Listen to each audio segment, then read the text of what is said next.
तो हेलो दोस्तों, नमस्कार। कैसे हैं आप लोग? उम्मीद है कि बहुत ही अच्छे होंगे। तैयारी आपकी जो चल रही होगी वो आपकी कहें तो शानदार, ज़बरदस्त और ज़िंदाबाद, ठीक है? तो ये चल रही होगी। ये आपको सुना-सुना सा नहीं लग रहा है? आप सुने होंगे, ये Manjhi the mountain man movie में कहा गया था, ठीक है? शानदार, ज़बरदस्त, ज़िंदाबाद और क्या चकाचक भी बोलते हैं ना? तो आप लोग भी चकाचक रहना है दोस्तों। देखिए, हौसले में जो है हौसलों को उड़ान देनी है आपको। बस इस वर्ष जो है दोस्तों आपको एक सीट अपना पक्का करना है। आपको सिलेक्शन लेनी है तो लेनी है, ठीक है इस बार? तो दोस्तों बस वही आपके सिलेक्शन के लिए बस एक प्यारा-सा कमेंट पढ़ने के लिए मैं इतना प्रयत्न कर रहा हूँ, आप लोगों के लिए इतनी परिश्रम कर रहा हूँ। तो बस एक कमेंट कि आप किस दिन लिखेंगे कि सर आई एम सेलेक्टेड। तो सोचिए दोस्तों कि उस दिन मुझे क्या और कितनी अच्छी मतलब वो खुशी होगी कि आप लोग मेरे से जुड़ के और आप जो सेलेक्ट हो गए, तो बस मैं उसी दिन का इंतज़ार कर रहा हूँ। तो आप लोग जो हैं वो दिन दिखाने के लिए तैयार हो जाइए। तो इसीलिए मैं प्रश्न जो है लगातार आपको करवा रहा हूँ दोस्तों। तो चलिए फटाफट हम लोग शुरू हो लेते हैं प्रश्न के ऊपर। लेकिन उससे पहले आपसे कहना चाहेंगे कि अपने प्यारे हाथों से एक सब्सक्राइब तो कर ही सकते हैं। अगर चैनल पे नए हैं, पुराने हैं, नहीं किए हैं अभी तक, तो सब्सक्राइब करके नोटिफिकेशन को आप ऑल पे सेट कर दीजिए ताकि आने वाला वीडियो का जो भी नोटिफिकेशन है वो आपके पास मिलता रहे, ठीक है? और आपकी तैयारी जो है अच्छे से चलती रहे। तो चलिए हम लोग चलते हैं अपने पॉइंट पे। पॉइंट क्या है हमारा कि पहला प्रश्न है कि वाजिद अली शाह का उपनाम क्या है? देखिए, वाजिद अली शाह की अगर हम बात कर लें, इनके उपनाम की अगर बात कर लें, तो इनकी जो बंदिशें थी, जो ये बंदिश जो गाया करते थे, वाजिद वाजिद अली खां साहब जो है बंदिश जो गाते थे ना, तो उस बंदिशों में इनका नाम रखा जाता था अख्तर पिया। तो इसका सही जवाब, इनका उपनाम क्या है? उपनाम ये अपना अख्तर पिया रखकर बंदिशें गाते थे। तो ये वाजिद अली की बात कर ले तो ये ठुमरी जो है ना, ठुमरी का आविष्कारक इन्हें ही माना जाता है, वाजिद अली शाह को। ये लखनऊ के नवाब थे, ठीक है? लखनऊ के नवाबों द्वारा जो है ठुमरी की आविष्कार किया गया था, ठुमरी। तो समझ में आ गई बात? अब चलते हैं आगे। अगला प्रश्न है कि वर्ण कितने प्रकार के होते हैं? तो वर्णों की अगर हम बात कर ले तो वर्ण के प्रकार जो माने जाते हैं, वर्ण वो 4 प्रकार के वर्ण माने जाते हैं। कितने? 4 प्रकार के वर्ण। अब अगर आप पूछेंगे कि कौन-कौन से वर्ण, तो इसमें जो आपके वर्ण आते हैं, एक हो जाता है आपका अस्थाई वर्ण, ठीक है? अस्थाई वर्ण। उसके बाद फिर आरोह वर्ण, आरोही वर्ण, अस्थाई, आरोही। अगर बात कर ले अगला तो होता है वो अवरोही वर्ण, अवरोही वर्ण। और अगर हम चौथे की बात कर ले तो होता है आपका संचारी। क्या होता है? अस्थाई, आरोही, अवरोही और संचारी। वर्ण कितने प्रकार के? वर्ण 4 प्रकार के, ठीक है? अगला प्रश्न है राग में कितने प्रकार के स्वरों का प्रयोग किया जाता है? देखिए, स्वरों का प्रयोग अगर आप बोलेंगे, कंफ्यूज नहीं होना है यहाँ पे, आप ऐसे समझिए इसको। राग में 4 प्रकार के स्वरों का प्रयोग किया जाता है, जिसमें कि आप लोग को पता है कि कौन-कौन से प्रकार होते हैं। इसके जो प्रकार होते हैं, पहला प्रकार होता है वादी, होता है ना, वादी स्वर का प्रयोग होता है। उसके बाद फिर आपका संवादी स्वर का प्रयोग होता है। और क्या होता है? अनुवादी स्वर का प्रयोग होता है, अनुवादी। और एक और आपका क्या होता है? जो आपका विवादी होता है। तो विवादी आप लोग कहेंगे कि इसका प्रयोग तो नहीं होता है, नहीं किया जाता, लेकिन इसमें क्या होता है कि कभी-कभार कुछ कुशल गायकों द्वारा राग की रंजकता बढ़ाने के लिए प्रयोग होता है, ठीक है? कभी-कभार, तो ये याद रखना है। और जो वर्ज्य होते हैं ना, वर्ज्य, उसका प्रयोग बिल्कुल नहीं होता, बिल्कुल। जो वर्ज्य हैं वो वर्ज्य हैं, ठीक है?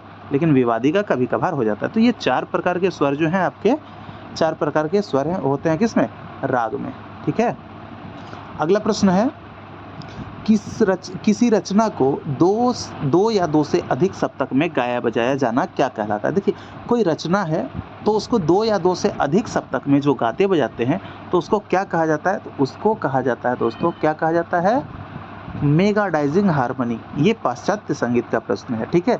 वो मेगाडाइजिंग हार्मनी उसको कहते हैं। उसमें क्या होता है कि 2 या 2 से अधिक जो है सप्तक में गाया बजाया जाता है कोई रचना को, तो मेगाडाइजिंग हार्मनी के नाम से जाना जाता है।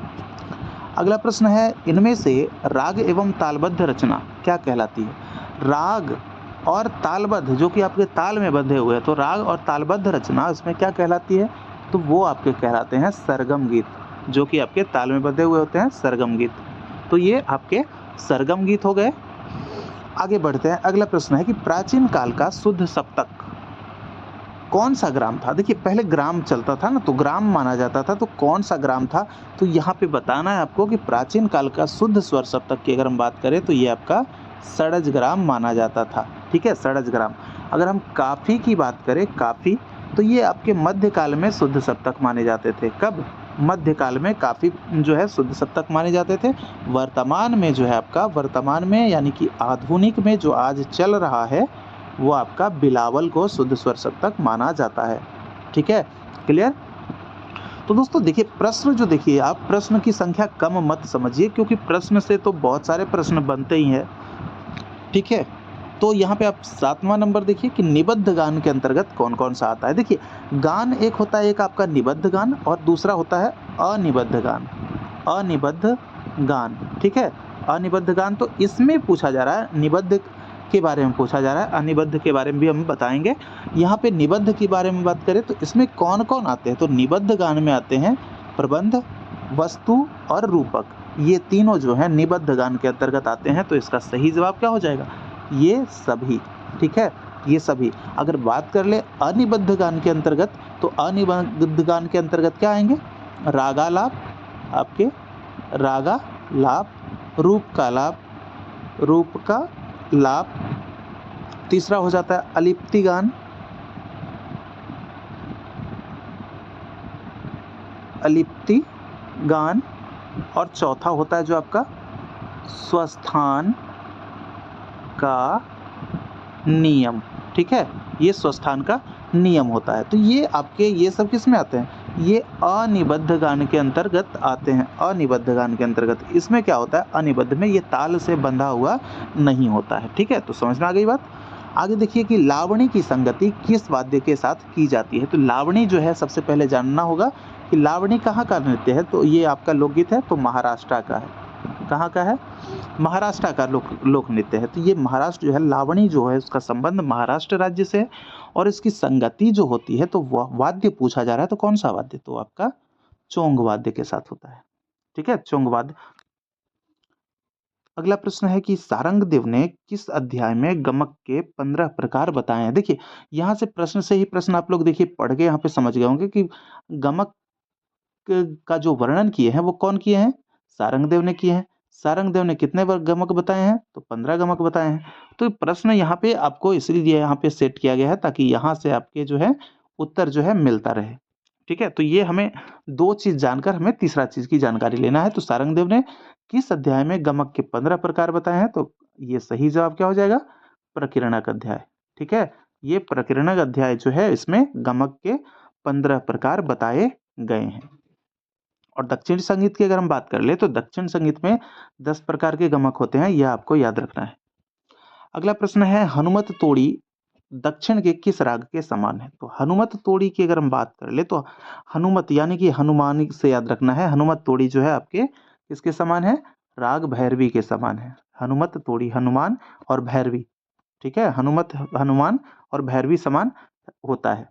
ये हमारा 10 नंबर प्रश्न क्लियर हो गया। आगे बढ़ते हैं। 11 नंबर है कि हिंदुस्तानी पद्धति में कौन सा राग कर्नाटक में शामिल किया गया है। देखिए हिंदुस्तानी संगीत पद्धति का जो राग है ना, वो आपके कर्नाटक पद्धति में शामिल किया गया है। तो कौन सा राग है वैसा जो कर्नाटक पद्धति में शामिल किया गया है हमारे हिंदुस्तानी पद्धति वाला? तो ये हिंदुस्तानी पद्धति का जो राग हम बता दें तो इसमें आपके 11 नंबर के जो प्रश्न हो जाएंगे ये हो जाएंगे सिंधु भैरवी। क्या हो जाएंगे? सही जवाब सिंधु भैरवी हो जाएगा। अगला जो प्रश्न है 12 नंबर की राग कामवर्धनी को हिंदुस्तानी संगीत में किस नाम से जानते हैं। तो राग कामवर्धनी जो है आपके हिंदुस्तानी संगीत की बात कर ले तो इसके में जो नाम जो जाना जाता है उसको क्या? वो पुरिया धनासरी। कामवर्धनी तो पुरिया धनासरी।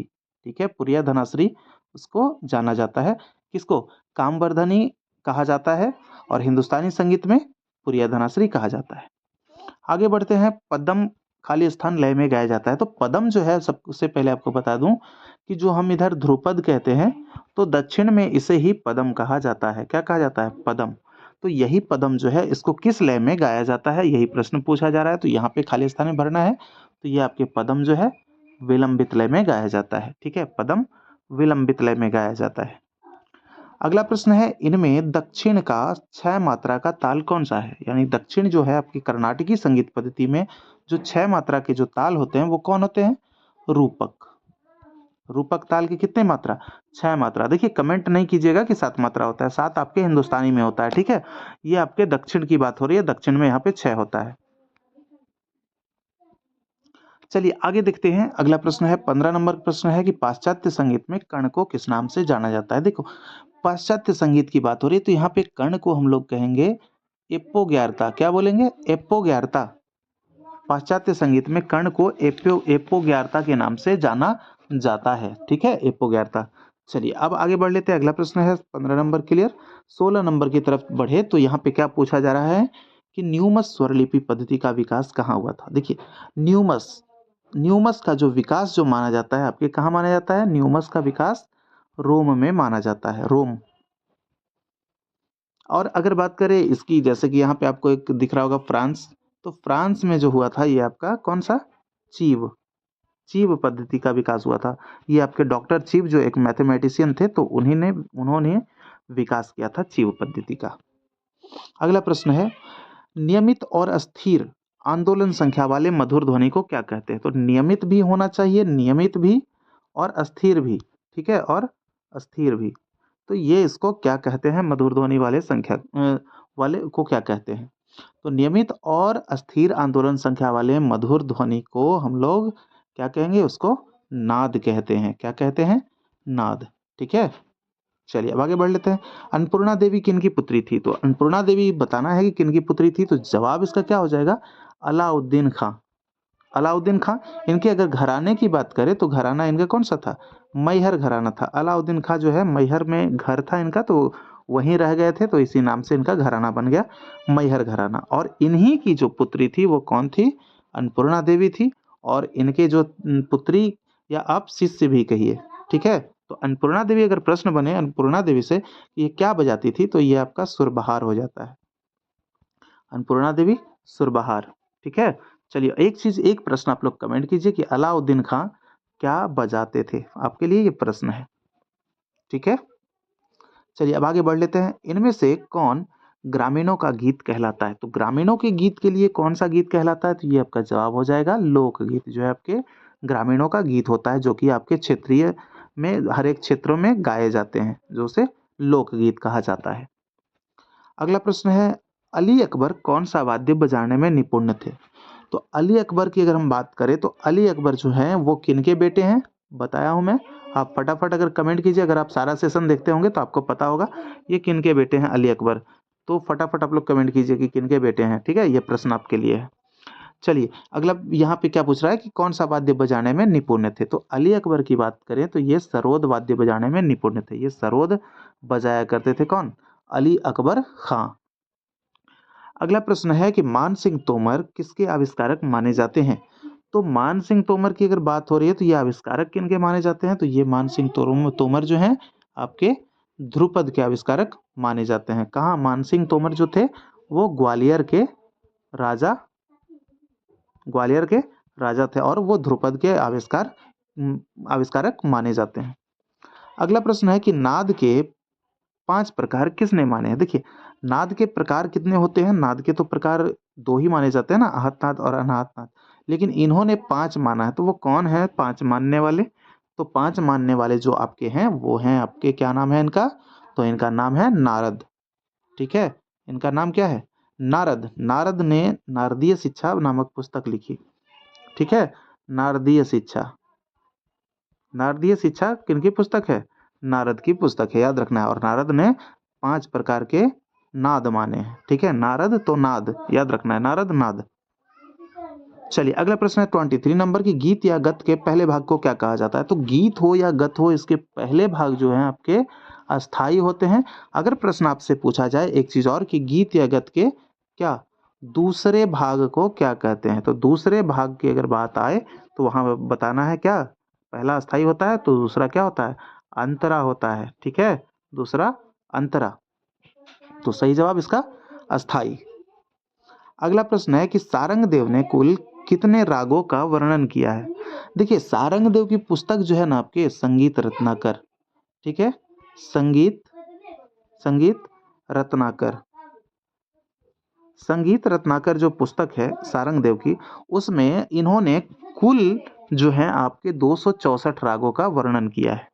264 राग, ठीक है। और सारंगदेव की जो पुस्तक है वो 13वीं शताब्दी की पुस्तक मानी जाती है। 13वीं शताब्दी की जो आपके सारंगदेव जो हैं वो लगभग इनका जन्म जो है 1210 ईस्वी के आसपास माना जाता है। ये क्लियर एग्जैक्ट कहीं पे मिलता नहीं है, लेकिन ये लगभग में माना जाता है 1210 के आसपास में। चलिए, वैसे आपके राग जो है इस पे 264। अगला प्रश्न है, मल्हार किस ऋतु में गाए जाने वाला राग है? देखिए, मल्हार की अगर हम बात करें तो मल्हार जो है वो किस ऋतु में गाया जाता है? तो मियाँ मल्हार, तो ये आपके कौन से ऋतु हो गए? तो आपके वर्षा ऋतु में गाए जाने वाले राग है, ठीक है। देखिए, इसमें जो ऋतु जो है वो आपके बहुत सारे ऋतु हैं, और इसमें ऋतु में जैसे कि बात कर ले आपके जो हो गए ग्रीष्म ऋतु, तो ग्रीष्म ऋतु में अगर बात करें तो इसमें जो है आपका दीपक गाया जाता है, दीपक राग। दीपक राग जो है आपका ग्रीष्म ऋतु में गाया जाता है, ठीक है। आपकी बात कर ले शरद ऋतु की, तो शरद ऋतु में जो है वो आपका कौन सा मालकौंस राग गाया जाता है। मालकौंस, याद रखिएगा, ये सब नोट कर लीजिएगा।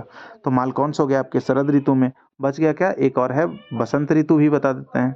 तो बसंत ऋतु का जो राग होता है वो कौन सा होता है? बसंत ऋतु का राग कौन सा होता है?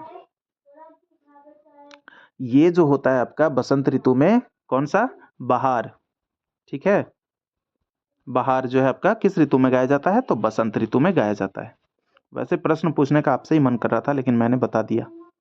तो चलिए, एक चीज है, लेकिन एक चीज आप क्लियर कीजिए, मैंने बताया तो है, ठीक है, लेकिन यह चीज कंफर्म कीजिए मुझे कि बहार क्या ये जो आपका है बहार, वो बसंत ऋतु में ही गाया जाता है या फिर कोई और ऋतु में, या फिर कभी भी?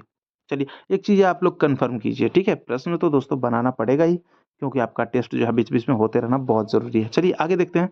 26 नंबर, राग तरंगिणी ग्रंथ में कितने मेल बताए गए हैं? तो राग तरंगिणी ग्रंथ की अगर बात कर ले तो राग तरंगिणी ग्रंथ में जो मेलों की संख्या, सबसे पहले बात करें कि राग तरंगिणी में के लेखक कौन है, तो इनका लेखक जो है आपके कवि लोचन माने जाते हैं, लोचन।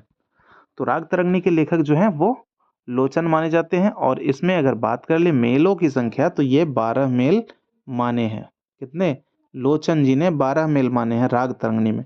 और ये 14 वाले कौन कौन है? तो 14 वाले आपके हैं कौन से? अहोबल,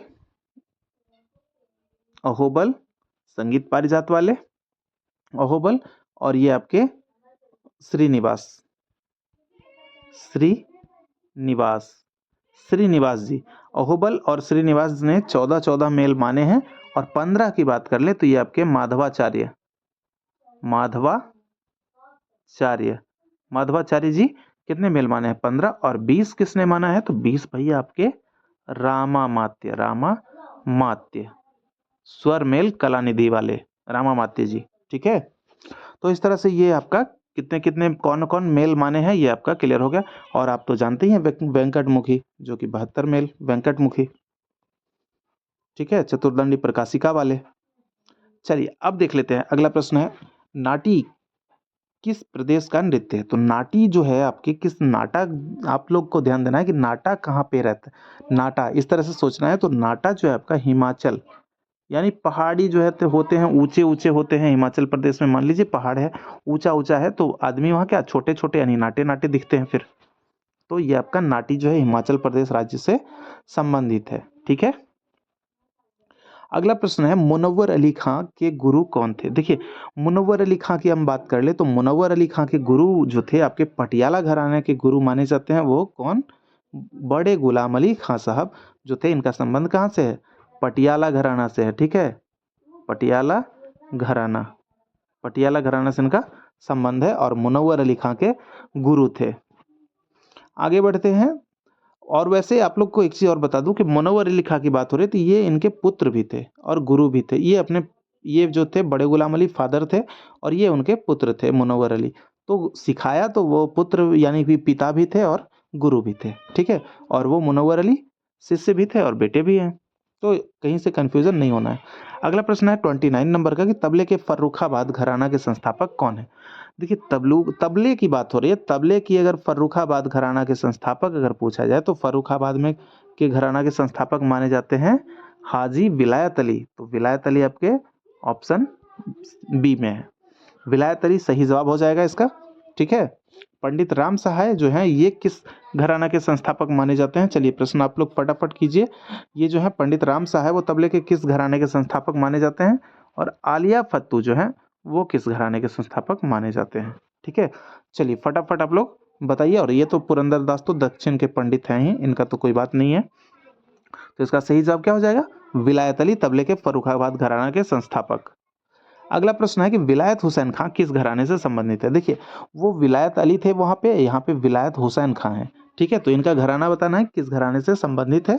तो एक हिंट आपको देना चाहेंगे, यहाँ जो है आपके जो उस्ताद फैयाज खां, उस्ताद फैयाज खां, ठीक है, उस्ताद फैयाज खां जो है आपके वो क्या, वो जिस घराने से हैं उसी घराने से ये भी आते हैं। तो सही जवाब इसका आगरा हो जाएगा। विलायत हुसैन खां का संबंध जो है किस घराने से? आगरा घराने से माना जाता है। ठीक है, और भैया आगरा घराने के जब जब रत्न की बात करें तो वो आपके जो रत्न हो जाएंगे वो उस्ताद फैयाज खां को ही टिक करना है। ठीक है, इन्हीं को, क्योंकि आफ्ताबे मौसीकी की उपाधि इन्हीं को दी गई थी, अब आफ्ताब फैयाज, उस्ताद फैयाज खां को। ठीक है, तो चलिए फटाफट ये रहे आपके 30 प्रश्न यहाँ पे सॉल्व हो गया। 30 के साथ मतलब मान लीजिए तो लगभग 60 प्रश्न तो सॉल्व हो ही गए होंगे। तो चलिए दोस्तों वो आप मुझे फटाफट आप कमेंट कीजिए कि यह सेशन आपको आज का कैसा लगा है, और आप लोग से मिलेंगे अगले सेशन में कुछ नए प्रश्नों के साथ। ठीक है, जब तक के लिए आप लोग तैयारी अपने अच्छी रखिए और लगातार प्रयास करते रहिए। ठीक है, क्योंकि आपके हौसलों में जान होनी चाहिए, आपकी सफलता निश्चिंत ही होगी। ठीक है, मिलते हैं अगले सेशन में, जब तक के लिए इजाज़त। जय हिंद, जय भारत।